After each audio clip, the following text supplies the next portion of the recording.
Hey everybody, it's Aisa here at 4S Naturals, and today I am here to answer a question that I get asked very often, both here on my YouTube channel, on my Facebook page, and in my Fit Naturals fitness group.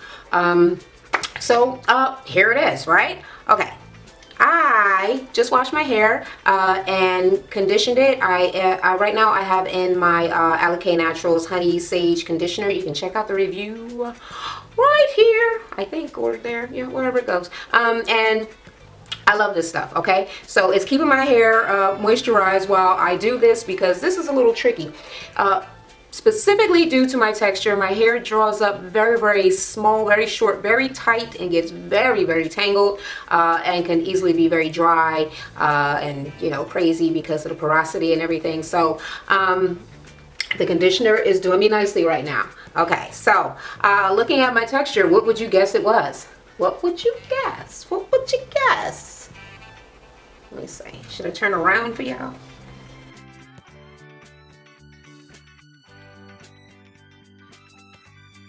Perhaps I should have stood up instead of trying to go around on this little stool. Anywho, yeah, that was the whole roundabout thing. And the simple question to what is my hair type, texture, whatever, is it varies, okay? It is not one texture.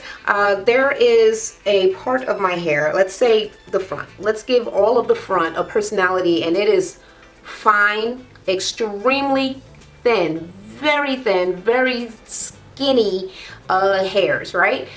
Easily broken, and they have a tendency to hang lower than the rest of my hair. So it might seem like it's longer, but it just because of it being so fine, a product being on it would make it hang differently than other hair that may be actually the same texture but is thicker, if you know what I mean. Okay, so hair in the front, ultra fine, ultra. Okay, the hair specifically in my crown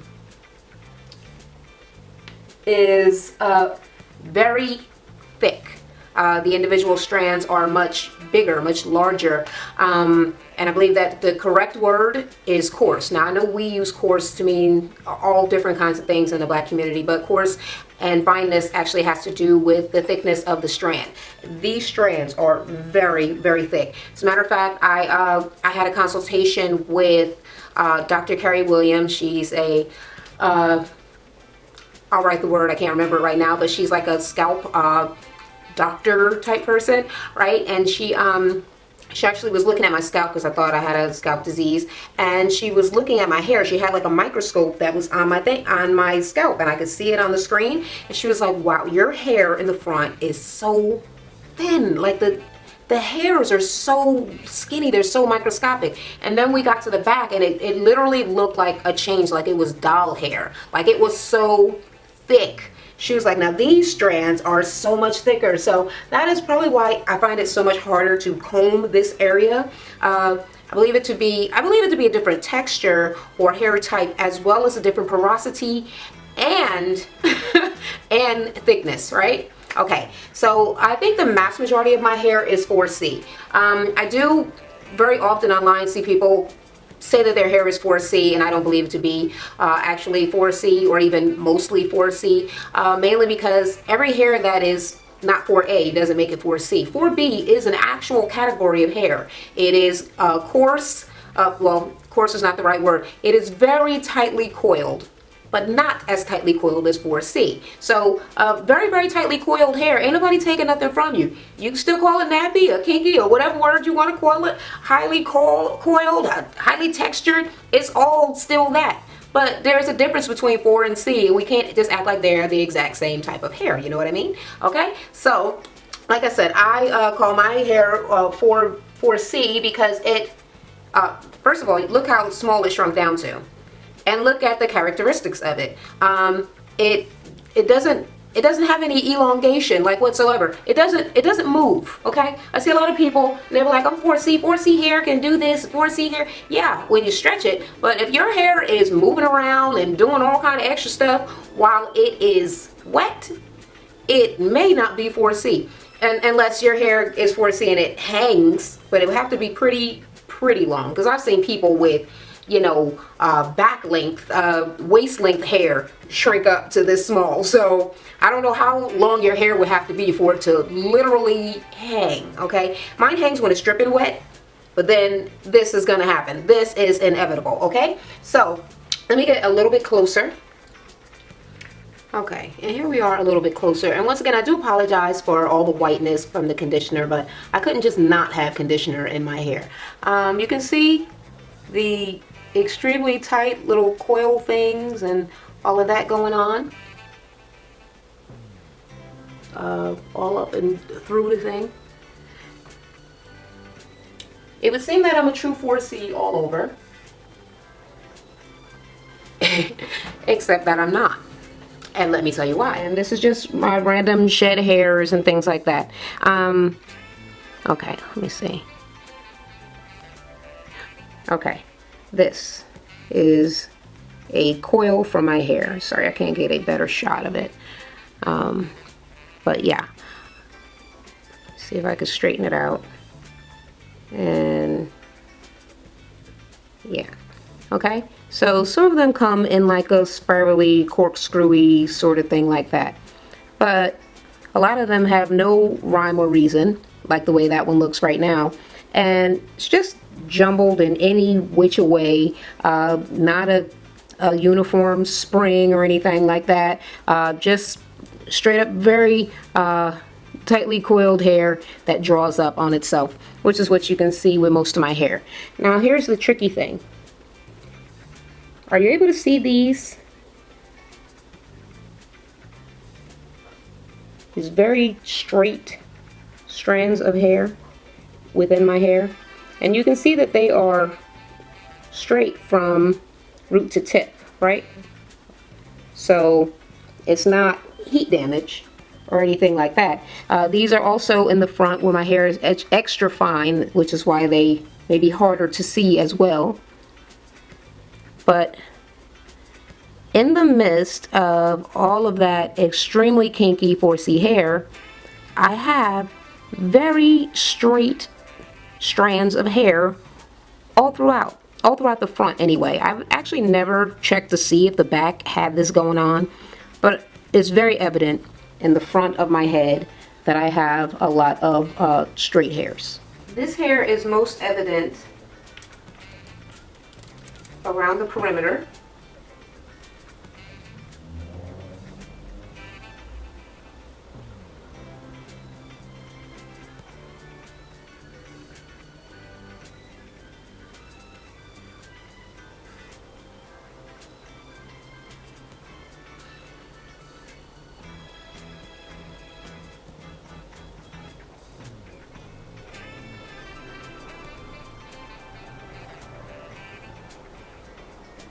And right here, I just wanted to show you guys some random straight hairs that I was able to pull out in the mirror. So you can see they just blend in and stick out wherever on my head. So there you have it. My hair is multi-textured, multi-typed and all that sort of stuff. So a great deal of it is 4C.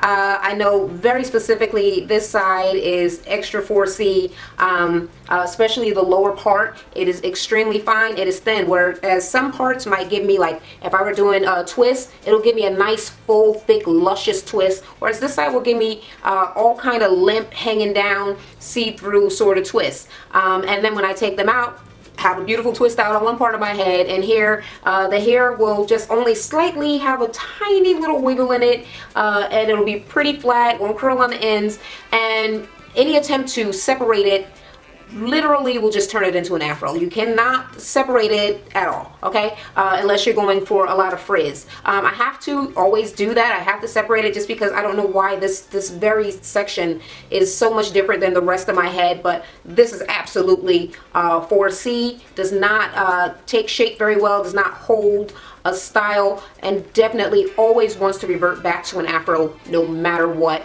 and it's almost instant. And I usually just have to kind of fill and you know, work some magic right here. I believe that this is 4B, 4C, and it is, like I said, much coarser, much thicker strands. The hair up here is all fine. It is also high porosity, and I have, this is either low or regular porosity. It's definitely not the same porosity as the front though. So I can say that this hair at the top of my head, where it's much coarser and much thicker, could probably take a day or two for it to even dry, whereas the rest of my hair would be, I could blow it and it'll just all be dry like within a millisecond. So those are the textures in my head, and I have the kinky hair and I have the weird straight hair from whatever blended into. And like I said, the 4C hair, the kinkier hair strands, the more highly textured strands, basically just dominate those straight hairs and, you know, smush them in with the rest. So you can't even tell that they're there, except that I know that they're there because I see them, you know, every day on the comb and on the wall and wherever. So yeah, is it weird? Does anybody else have a texture like what is it, 4B, 4C, and then randomly something that kind of resembles type 3 hair thrown in? Or is it just me? It can't just be me. That's strange. Anywho, just wanted to share with you guys, wanted to answer the question that everybody's been asking for all of these years, and I think that I've done so. So until the next time, I love you guys, and I can't wait to talk to you again. Bye. Thanks so much for watching, guys. Don't forget to comment, rate, and subscribe if you haven't already. Click here to check out my previous video. To see how I style this 4C hair, check out some of my natural hairstyle tutorials. Did you know that I had a fitness channel where I make up workouts for you guys for free? Go check me out. And if you're into a big loudmouth girl, I'm her too over on my Miss Boosh Bag channel.